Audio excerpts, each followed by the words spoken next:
स्टोइचियोमेट्रिक defect point defect का एक type है और इस स्टोइचियोमेट्रिक डिफेक्ट के 4 टाइप हैं, vacancy defect, interstitial defect, short की और फ्रैंकल डिफेक्ट। तो उन्हें हम यहाँ पर डिटेल में समझने वाले हैं। यहाँ हमने एक टेबल बनाई है जिसमें हम स्टोइचियोमेट्रिक डिफेक्ट के चारों टाइप्स को अच्छी तरह से समझेंगे।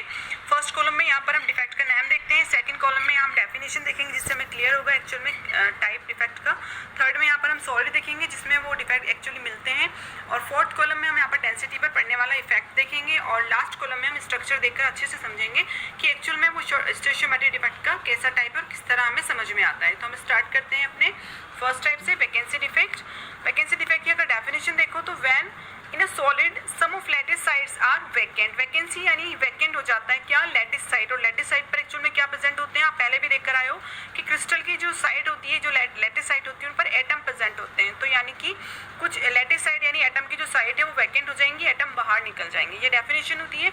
उसके बाद अगर आप सॉलिड देखो तो मैंने पहले भी बताया था कि ये नॉन आयनिक सॉलिड में देखने को आपको मिलेगा। डेंसिटी पर अगर आप इफेक्ट देखो तो ऑब्वियसली डेंसिटी क्या होने वाली है, डिक्रीज होने वाली है, क्योंकि वहाँ से एटम जो है वो लीव करके जा रहा है, क्रिस्टल से अपनी जगह छोड़ रहा है। अब आप यहाँ स्ट्रक्चर देखो, नॉन आयनिक सॉलिड है कोई, यहाँ पर हम वैकेंसी डिफेक्ट अगर देखना चाहते हैं तो इस तरह यहाँ पर एटम्स का रेगुलर अरेंजमेंट शो हो रहा था, बीच में यहाँ पर एक वैकेंसी क्रिएट हुई, एक एटम अपना स्पेस छोड़कर चला गया, तो इसे हम वैकेंसी डिफेक्ट के फॉर्म में अच्छे से समझते हैं। Now second type of stoichiometry, interstitial defect. Interstitial defect देखो यहाँ, some of constituent atoms occupy interstitial space और वॉइड इन लैटिस, ठीक है। इंटरस्टिशियल यानी हम वॉइड स्पेस को इंटरस्टिशियल स्पेस कहते हैं, जैसे आप समझ कर आए हो कि एटम्स के बीच में जो लेफ्ट ओवर स्पेस बचता है वो वॉइड कहलाता है, तो उसी वॉइड को हमने यहाँ पर इंटरस्टिशियल स्पेस या इंटरस्टिशियल साइड कहा है।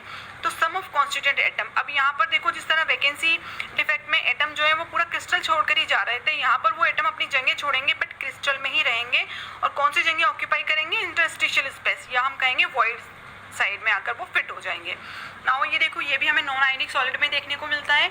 अब आप डेंसिटी की बात करो तो देखो यहाँ समझ में आता है डेंसिटी कैसी रहेगी, रिमेन सेम रहने वाली है, क्योंकि एटम जो है जो अपना स्पेस छोड़कर गया बट वो इंटरस्टिशियल स्पेस में क्रिस्टल में ही रहा, क्रिस्टल से बाहर नहीं गया। यहाँ देखो पिक्चर, ये पिक्चर क्लियर दिखा रहा है, यहाँ पर कोई नॉन आयनिक सॉलिड है, यहाँ regular arrangement of atom show हो रहा है, यहाँ से कोई एटम अपना स्पेस छोड़कर गया बट वो क्रिस्टल छोड़कर नहीं गया, वो अपने ही क्रिस्टल में उन एटम्स की इंटरस्टिशियल साइड्स में फिट हो चुका है। Now third type, Schottky defect, it is equal to the vacancy defect. यहाँ देखो, when equal number of cation and anion remove from crystal, यहाँ पर देखो आयनिक क्रिस्टल में ऑब्वियसली देखने को मिलेगा जब आपको इक्वल नंबर का कैटायन यानी एक कैटायन जा रहा है तो एक ही एनायन जो है वो रिमूव होगा क्रिस्टल में से, अपनी जगह छोड़कर क्रिस्टल से बाहर जाएगा, तो उसे आप शॉर्ट की डिफेक्ट नाम दोगे। ऑब्वियसली ये आयनिक सॉलिड में देखने को मिलता है, और डेंसिटी पर क्या इफेक्ट पड़ने वाला है, जैसा कि वैकेंसी इफेक्ट में होता था डेंसिटी डिक्रीज होती थी, यहाँ पे डेंसिटी डिक्रीज होगी क्योंकि कैटायन और एनायन अपना स्पेस छोड़कर गए हैं। यहाँ पिक्चर से हम क्लियर समझते हैं, यहाँ देखो कोई आयन है, रेगुलर अरेंजमेंट हमने यहाँ पर आयंस का देखा, प्लस माइनस, यहाँ से कोई प्लस अपना स्पेस छोड़कर गया तो उसी के इक्वल अमाउंट में माइनस ने यहाँ से मान लो किसी भी जगह से माइनस भी अपना स्पेस छोड़कर बाहर चला गया, सेम अमाउंट में निकलेंगे, एक निकल रहा है प्लस तो एक ही माइनस जाएगा, तो इस तरह के इफेक्ट को हम शॉर्ट की इफेक्ट देते हैं, नाम देते हैं। Now last type, Frenkel defect, it is just this type of the interstitial defect, some of cation और anion occupy interstitial site in lattice। इसमें क्या होता है कि लैटिस में कुछ कैटायन या एनायन इंटरस्टिशियल साइड में आकर फिट हो जाते हैं, तो इसे हम फ्रैंकल डिफेक्ट नाम देते हैं। इंटरस्टिशियल डिफेक्ट की तरह इसे हम समझ सकते हैं, बट डिफरेंस क्या है इसमें कि आयोनिक सॉलिड में देखने को मिलता है जस्ट लाइक शॉर्ट की डिफेक्ट। यहाँ देखो इसकी डेंसिटी भी सेम रहेगी क्योंकि वो जो कैटायन या एनायन है वो इंटरस्टिशियल साइड में या वॉइड साइड में जाकर फिट हो रहा है, क्रिस्टल छोड़कर नहीं जा रहा है। यहाँ देखो हम अच्छे से समझ सकते हैं इस पिक्चर में से, यहाँ कोई कैटायन अपने रेगुलर अरेंजमेंट से अपना स्पेस छोड़कर गया और कहीं भी जाकर क्रिस्टल में इंटरस्टिशियल साइड में या वॉइड साइड में जाकर फिट हो गया है, तो इसे हम नाम देते हैं फ्रिंकल डिफेक्ट, ठीक है। शॉर्ट की और फ्रिंकल डिफेक्ट जो है वो हमारे एग्जाम पॉइंट ऑफ व्यू से थोड़े इंपॉर्टेंट है, तो हम उनको एक बार अच्छे से डिटेल में यहाँ समझ लेते हैं। यहाँ देखो एक टेबल और हमने यहाँ पर जनरेट की है जिससे हम शॉर्ट की और फ्रिंकल डिफेक्ट को अच्छे से समझने वाले हैं।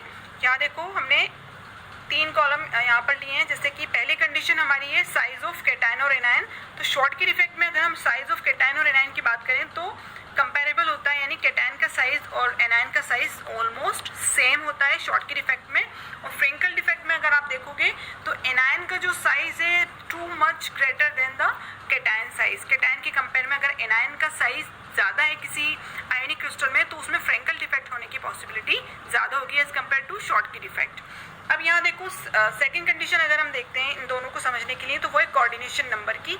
कोऑर्डिनेशन नंबर जैसा कि आप समझते हो, जो किसी भी एटम से जो टच्ड स्फेरिकल जो एटम्स होते हैं उनका नंबर कोऑर्डिनेशन नंबर कहलाता है। पहले हम बहुत अच्छे से पढ़ चुके हैं इसके बारे में।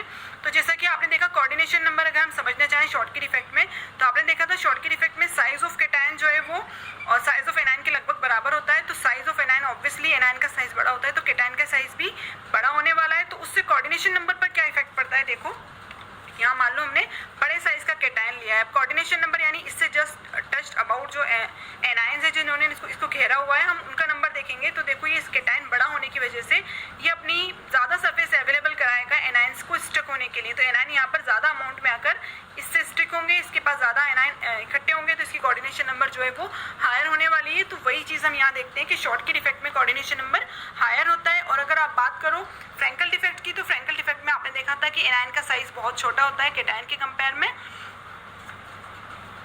एनायन का साइज हायर होता है कैटायन के कंपेयर में। तो उससे इनकी कोऑर्डिनेशन नंबर पर क्या इफेक्ट पड़ेगा, यहाँ देखो ये स्मॉल साइज का हमारा कैटायन है और आप जानते हो कैटायन अपनी पोलैरिटी इफेक्ट की वजह से एनायंस को अपनी सरफेस पर अट्रैक्ट करेगा और अपनी कोऑर्डिनेशन नंबर क्रिएट करेगा। तो यह स्मॉल साइज का कैटायन है तो इसकी सरफेस भी स्मॉल ही है और ये स्मॉल छोटे छोटे थोड़ी कम जो है वो एनायन को अट्रैक्ट कर पाएगा as compare to Schottky defect. तो यहाँ पर इसका कोऑर्डिनेशन नंबर जो है वो लोअर हो जाएगा due to its smaller size. Okay, उसके बाद थर्ड हम देखते हैं एग्जाम्पल। अगर हम देखेंगे शॉर्टकी डिफेक्ट के एग्जाम्पल आपका NaCl है, KCl है, KBr है और सीजियम क्लोराइड देख सकते हो आप। AgBr यहाँ पर दोनों में कॉमन होगा, ये चीज़ ध्यान रखना। क्यों वो दोनों में कॉमन है वो हम बाद में क्लियर करेंगे। और अगर हम एग्जाम्पल देंगे फ्रेंकल डिफेक्ट के, तो AgI, AgCl, AgBr मैंने आपको बताया दोनों में कॉमन है, और जिंक ऑक्साइड। तो यहाँ पर हमारा शॉर्टकी और फ्रेंकल डिफेक्ट क्लियर होता है। शॉर्टकी और फ्रेंकल में मेन डिफरेंस क्या है कि शॉर्टकी डिफेक्ट हमें वहाँ देखने को मिलता है जहाँ पर कैटायन और एनायन का साइज ऑलमोस्ट बराबर होता है, तो उन क्रिस्टल्स में शॉर्टकी डिफेक्ट होने की पॉसिबिलिटी ज़्यादा होती है, जिसकी वजह से वहाँ पर कोऑर्डिनेशन नंबर भी हायर होता है। जबकि फ्रेंकल डिफेक्ट हमें वहाँ देखने को मिलता है जहाँ एनायन का साइज कैटायन के कंपेयर में हायर होगा, जिसे आप यहाँ एग्जाम्पल्स में भी देख सकते हो। तो